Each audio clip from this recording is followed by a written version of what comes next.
बहुत समय पहले की बात है। आर्यावर्त के हृदय में उदयगढ़ नाम का एक वैभवशाली राज्य था। वहां के राजा विक्रम सिंह अपनी प्रजा को अपनी संतान के समान मानते थे। उनके राज्य में न्याय का शासन था। कहा जाता था कि उदयगढ़ की सीमाओं के भीतर कभी किसी ने अधर्म नहीं देखा था। राजा का एक ही पुत्र था, राजकुमार चंद्रभान।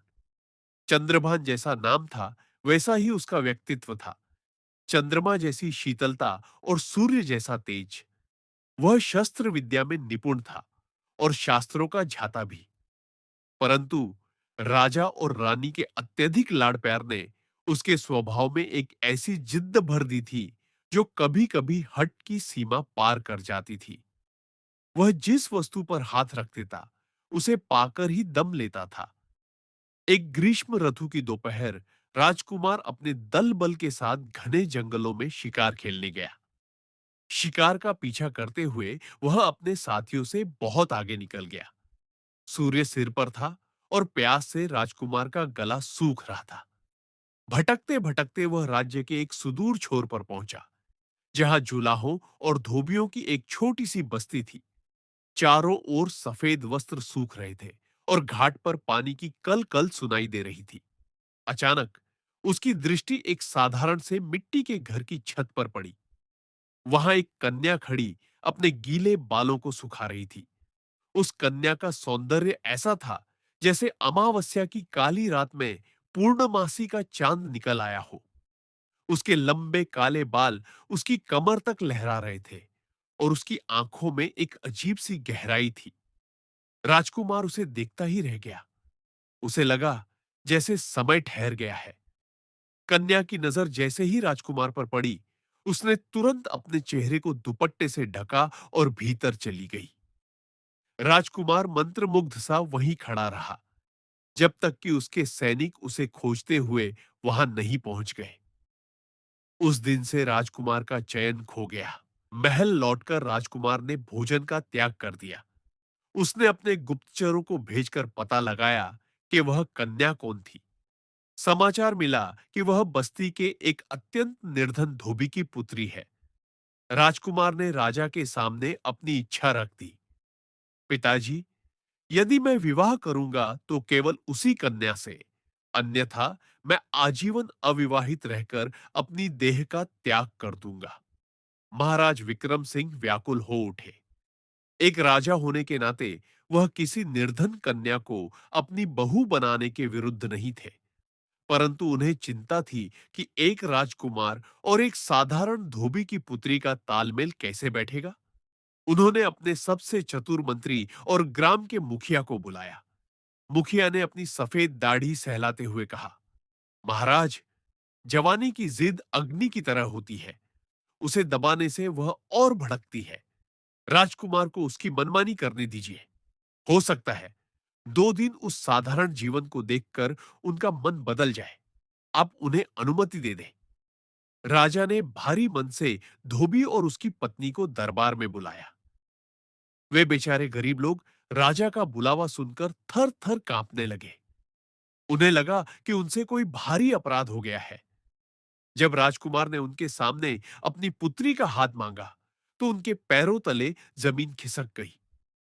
राजकुमार ने सोचा था कि वे खुशी से झूम उठेंगे, पर धोबी ने सिर झुकाकर कहा, राजकुमार, आप हमारे अन्नदाता हैं, लेकिन विवाह का निर्णय केवल हमारा नहीं, हमारी पुत्री का भी है।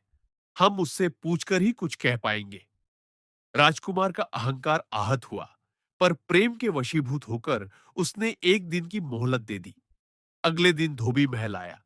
उसका चेहरा उतरा हुआ था। उसने कहा, राजकुमार, मेरी पुत्री आपसे विवाह के लिए तैयार है, परंतु उसकी 4 कठिन शर्तें हैं। यदि आप स्वयं चलकर उन्हें सुन सकें और स्वीकार करें, तभी यह विवाह संभव है। राजकुमार तुरंत धोबी के घर पहुंचा। वह छोटी सी झोपड़ी, जहां गरीबी तो थी, पर स्वच्छता और शांति का वास था। ऊपर की मंजिल पर एक पर्दे के पीछे से सुरीली आवाज आई, राजकुमार, यदि आप मुझे अपनाना चाहते हैं, तो मेरी ये शर्तें सुने। प्रथम शर्त, मैं विवाह के बाद महल में केवल दिन में रहूंगी। सूर्यास्त होते ही मैं वापस अपने पिता के घर आ जाऊंगी और रात यही बिताऊंगी। द्वितीय शर्त, आप मुझे मेरी अनुमति के बिना कभी स्पर्श नहीं करेंगे और न ही बलपूर्वक बात करने का प्रयास करेंगे। तृतीय शर्त, मैं आपके महल का अन्न और जल ग्रहण नहीं करूंगी। चतुर्थ शर्त, जिस दिन आपने मेरी निजता का उल्लंघन किया या मुझे छूने की चेष्टा की, हमारा रिश्ता उसी क्षण समाप्त हो जाएगा और मैं सदा के लिए विलुप्त हो जाऊंगी। राजकुमार को ये शर्तें अत्यंत विचित्र लगी। उसने मन ही मन सोचा, एक बार विवाह हो जाए तो कौन महल का सुख छोड़कर झोपड़ी में आता है। यह सब तो बस कहने की बातें हैं। उसने बिना सोचे समझे सभी शर्तें स्वीकार कर ली। विवाह संपन्न हुआ। राजकुमार अपनी दुल्हन को महल ले आया। दुल्हन ने एक मोटा सूती घूंघट डाल रखा था, जिससे उसका चेहरा पूरी तरह अदृश्य था। दिन भर वह एक मूर्ति की तरह महल के कोने में बैठी रहती, न कुछ खाती, न कुछ पीती। जैसे ही शाम ढलती, वह अपनी पालकी में बैठकर वापस धोबी के घर चली जाती। 6 महीने बीत गए। राजकुमार की स्थिति दयनीय हो गई। उसने जिस सुंदरता के लिए यह सब किया था, उसे उस चेहरे की एक झलक तक नसीब नहीं हुई। वह अपनी ही शर्तों के जाल में फंस गया था। राज्य में तरह तरह की चर्चाएं होने लगी। लोग कहने लगे कि राजकुमार ने किसी डायन या प्रेतनी से विवाह कर लिया है। एक रात राजकुमार मानसिक अशांति से इतना भर गया कि उसने चुपचाप महल छोड़ दिया। उसने केवल अपनी वफादार दासी को सूचित किया कि वह शांति की तलाश में हिमालय की ओर जा रहा है। महीनों तक भटकने के बाद वह हिमालय की बर्फीली गुफाओं में पहुंचा। वहां उसने एक अत्यंत तेजस्वी योगी को देखा, जिनकी जटाएं जमीन को छू रही थीं और उनके शरीर पर दिव्य आभा थी। राजकुमार ने निष्काम भाव से उस योगी की सेवा शुरू कर दी। वह रोज उनके लिए झरने से जल लाता, गुफा की सफाई करता और जंगली कंद मूल एकत्रित करता। एक दिन योगी ने अपनी समाधि खोली। उन्होंने राजकुमार की आंखों में झांका और कहा, वत्स चंद्रभान, तुम एक परी के मोह में अपना जीवन नष्ट कर रहे हो। वह जिसे तुम धोबी की पुत्री समझ रहे हो, वह इस लोक की है ही नहीं।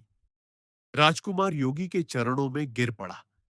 योगी ने दयावश अपने दिव्य दीपक की नीली राख का एक पुड़िया राजकुमार को दी और कहा, इस राख को अपने माथे पर लगा लेना। इससे तुम अदृश्य हो जाओगे। तुम सब कुछ देख सकोगे और तुम्हें कोई देख नहीं पाएगा। जाओ और अपनी आंखों से सत्य का दर्शन करो। राजकुमार वापस उदयगढ़ पहुंचा। वह अब एक कमजोर और थका हुआ व्यक्ति लग रहा था। उसने दासी को अपनी योजना बताई। अगली शाम जैसे ही वह रहस्यमयी दुल्हन अपनी पालकी में बैठकर धोबी के घर के लिए निकली, राजकुमार ने वह नीली राख अपने माथे पर लगा ली। वह दृश्य हो गया। उसने देखा कि धोबी के घर पहुंचते ही वह कन्या सीधे ऊपर के कमरे में गई। राजकुमार भी उसके पीछे पीछे अदृश्य होकर चला गया।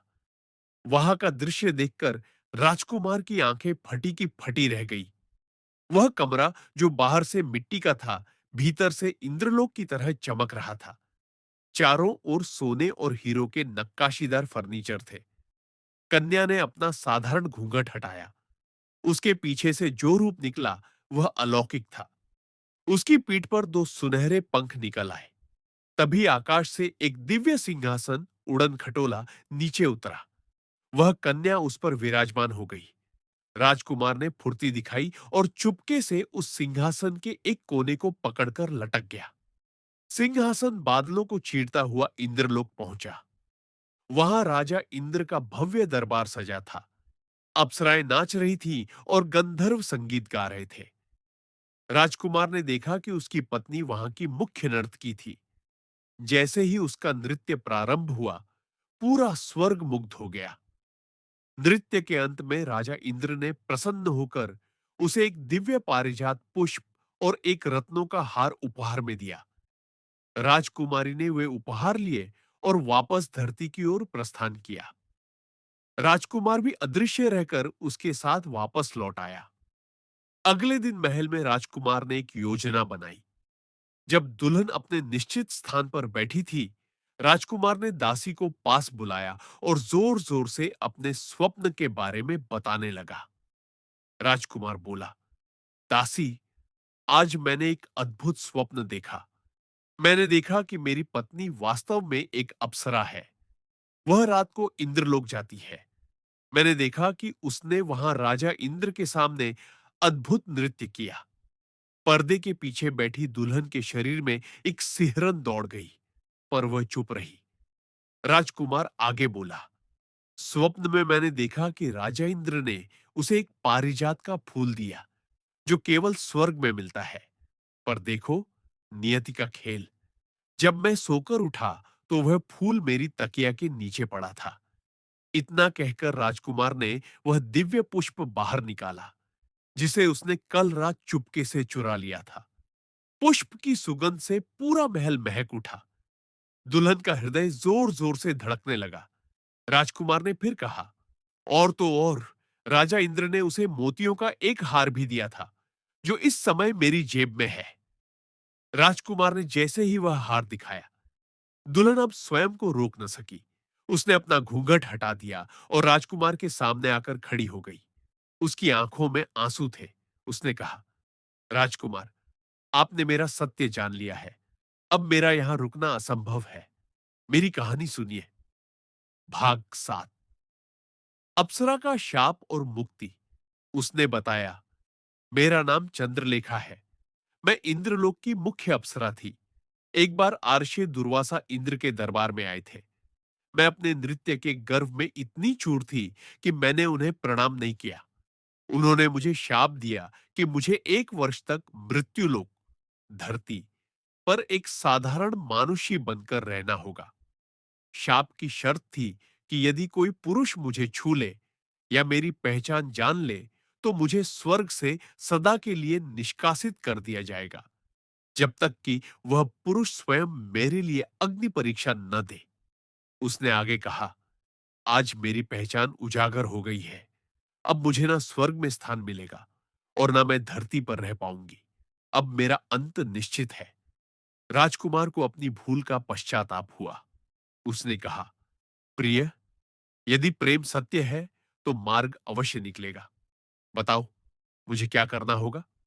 तभी आकाशवाणी हुई, राजकुमार, यदि तुम इस अप्सरा को पूर्णतः मानुषी बनाना चाहते हो और इसके साथ सुखद जीवन बिताना चाहते हो, तो तुम्हें इसके शाप का शेष भार अपने ऊपर लेना होगा। तुम्हें 7 दिनों तक निराहार रहकर पवित्र अग्नि के चारों ओर परिक्रमा करनी होगी। राजकुमार ने बिना क्षण गंवाए कठिन तपस्या शुरू कर दी। 7 दिनों के अंत में उसकी भक्ति और प्रेम की विजय हुई। स्वर्ग से पुष्प वर्षा हुई। अर्षि दुर्वासा प्रकट हुए और उन्होंने अपना शाप वापस ले लिया।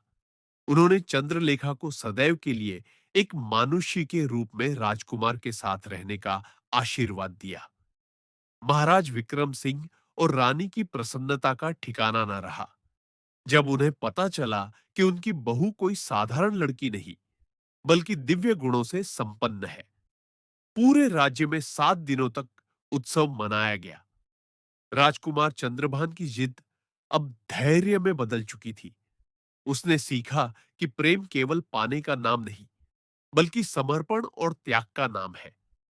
चंद्रलेखा ने भी अपने दिव्य अहंकार को त्याग कर एक आदर्श पत्नी और रानी के रूप में उदयगढ़ की सेवा की। कहानी अच्छी लगी तो चैनल को लाइक और सब्सक्राइब करें। धन्यवाद।